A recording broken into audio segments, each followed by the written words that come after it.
A servant arrived with the coronation clothes. They were extremely beautiful, but the young king remembered his dreams. "Take these clothes away. I don't want to wear them," he said.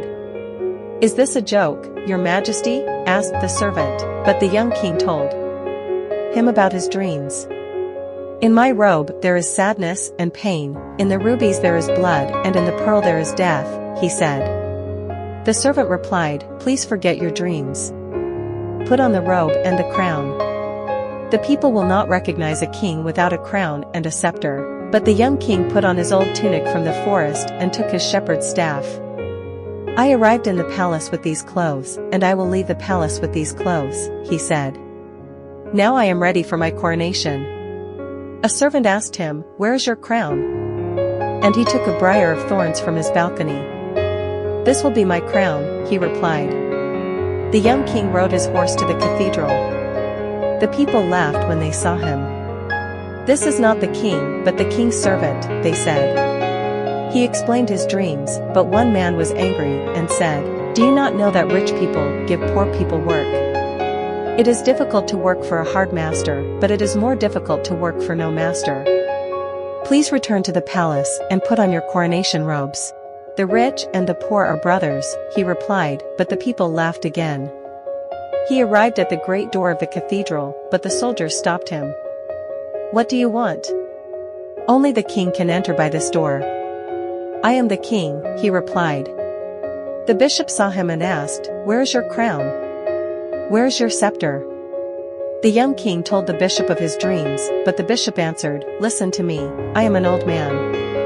There are many bad things in the world, but you cannot change them all. There are thieves and pirates and beggars, but you can't make these things disappear. They are too much for one person.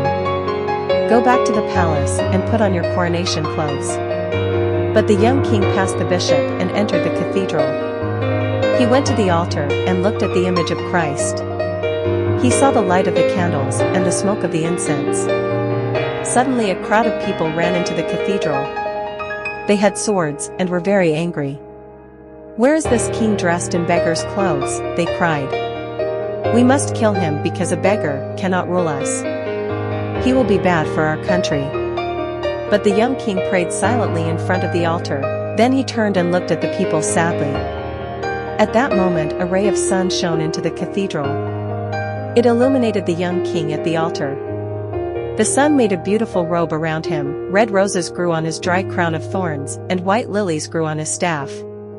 The roses were redder than rubies, and the lilies were whiter than pearls. Music started to play and voices started to sing. The glory of God filled the cathedral. The people knelt down.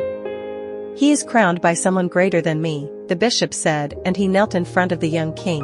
The boy came from the altar and passed the people. But they didn't have the courage to look at his face, because it was the face of an angel.